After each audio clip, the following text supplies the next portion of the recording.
Now, I agree that this is a good step, and I commend Honorable Haruna Idrisu for this giant step. I commend him. I must also say that, I mean, the idea works, like decentralization of scholarship and all those things. Let's admit that some of them started previously in the previous administration.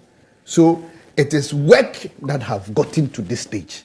And when you look at the composition and the components of the bill, you notice that these are efforts that have been made over time that we've gotten here.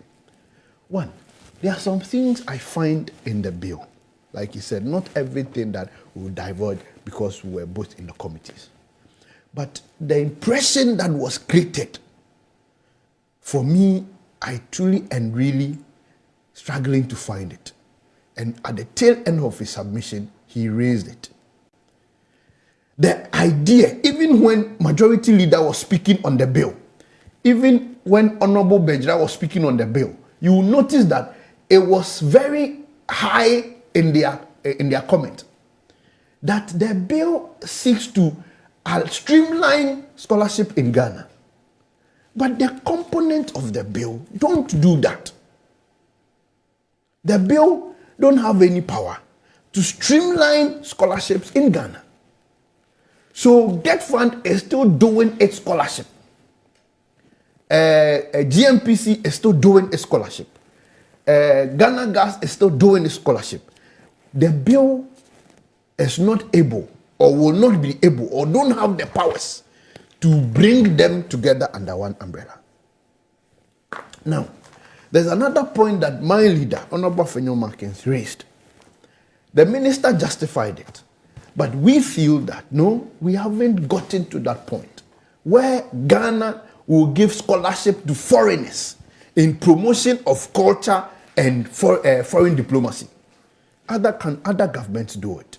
I know Morocco does it. I mean, Morocco gives virtually all African states scholarship. They have quota for every African country. Ghana has its number. Everybody has their numbers. So I know some countries do. But Ghana, we are even struggling to pay that of the people we send outside. We are even struggling to keep up. So we feel that, no, let us start gradually. We will get to a point where we will be comfortable. Ghana, for you say, if you more needing so let us much more focus on to it. When the children have not eaten, you don't give strangers food. So that we will take care of Ghanaians. We will make sure that our students, our people, those who voted for us, have been catered for well and enough. Charity begins at home. Yes. Then we will look at the foreigners. Okay. Again, I find, and this is dicey and a bit controversial, I find the issue of we will not give scholarship to programs that are done in Ghana a bit sticky. Why? Okay. It will get to a point where we will not even give scholarship at all. Because practically, the programs that are happening outside will be happening here. So we might not give scholarship at all because the programs, business administration is here, engineering, we are bringing the program. The schools are evolving, always evolving and, adding on to their curriculum. In fact, some of the schools are coming here. Yes, adding on to their curriculum. Assessi, or is it Ashesi University? Ashesi University. Go and look at the programs they are doing. Patrick, where's Ashesi University? Go and look at the programs they are doing. Go to UMAT, the Takwa School, and the kind of engineering programs and things that they are doing. Very gradually, you get to a point where then all the programs that are being offered outside are offered here. So there's no need anybody going anywhere. That is why I'm saying that it's a bit tricky. Now, you see, in education, there is a covert and an overt learning or content. The overt is done in the classroom. The covert is outside the classroom. So we don't just give scholarship for only the academic purpose. Right. We give scholarship for somebody to even go and learn the practical things, how things are done, the culture, a lot of things outside. Come to Ghana and evolve the things and the things. Particularly, this is done with academians. those who are the lecturers, the PhD holders, those who want to. So they go out there, look at how things are done there, how studies are being done, the new things that are happening. They come back to Ghana and they fuse it into our system. It does not necessarily mean that the programs are not being done in Ghana. The programs are done in Ghana. Look, I did marketing. I did marketing HND. I did marketing first degree. I did marketing masters. I traveled outside to Bonn to go do some short program. That's in Germany? Germany. To go do some short program. Charlie, the kind of marketing I saw, or the curriculum, within 2 weeks, I was like, what? Negotiation skills, the kind of things they're teaching you. I spent all these processes and stages in Ghana. HND, first degree, masters. I didn't get that. So when you tell me that because marketing is being offered in Ghana, you give somebody opportunity to go and look at marketing in Bonn or Germany, you are limiting yourself as a country. So it is something, that is why I said that it is a bit dicey. We need to look at it well and clear and clarify that area so that there will be much more clarity, because if you don't take care, the same scholarship board you are setting will now be dragged to court because of contempt on some of the issues. Because let's say somebody goes to do engineering and I'm able to prove that the engineering he went to do has been done in one university. What happens to the board? Or what happens to the secretary or the authority? Let us be careful and make some of these things clear. But that's why he said that. The government does not disagree that when you go abroad to go and study, there are added advantages. And one of the added advantages is also exposure. You're absolutely right. I mean, it's about discipline, technology. You mentioned even there's extra knowledge that you are likely to imbibe when you go there. No problem.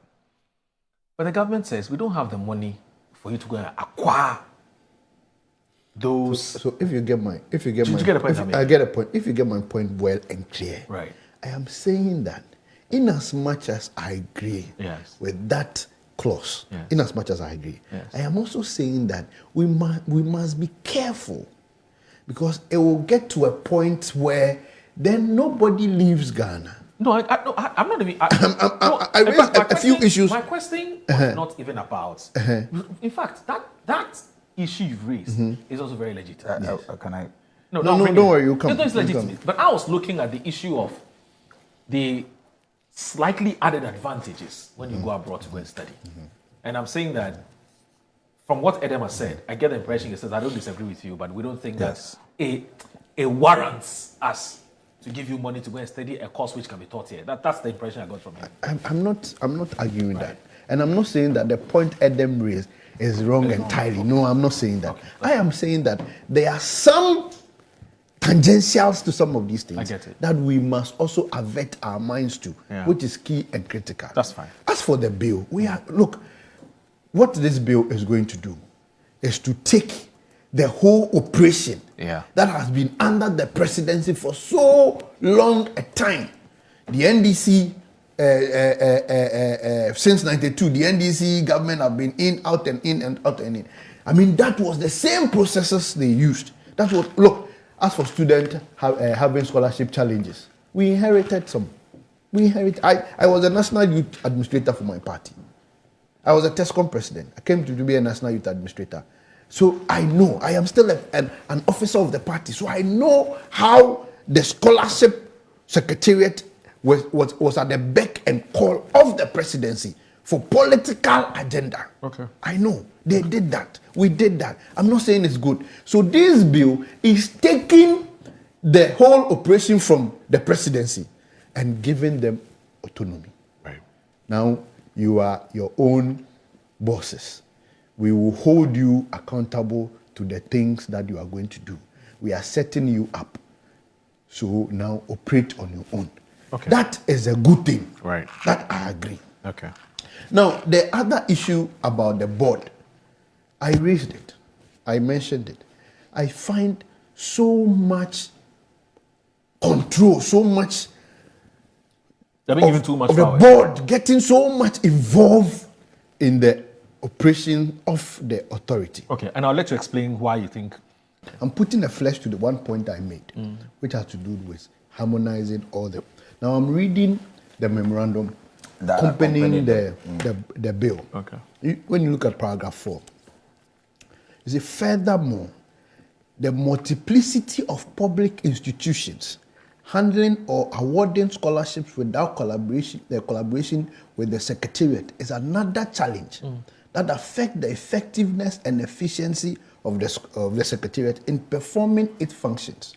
This, in particular, affects the responsibility of the Secretariat to report fully and accurate to government and other stakeholders on all scholarships awarded by public institutions in the country. So the memorandum creates an impression that we want a certain harmonization, but the bill, the content of the bill, don't have that. That was now the board. Look at the functions of the board. So the board shall address the board issue. Okay. Yeah. No, I raised them. That's what I'm concluding on. So the board shall A, review and consider applications for government scholarship. The board is reviewing and considering application for government scholarship. B, determine the criteria and terms for the award of government scholarships. C, administer government scholarship.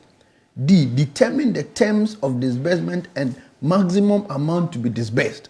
Then E, monitor and evaluate accountability of funds of the authority. And F, ensure effective and efficient performance of functions of the authority. I think that boards are to do oversight, policy directions.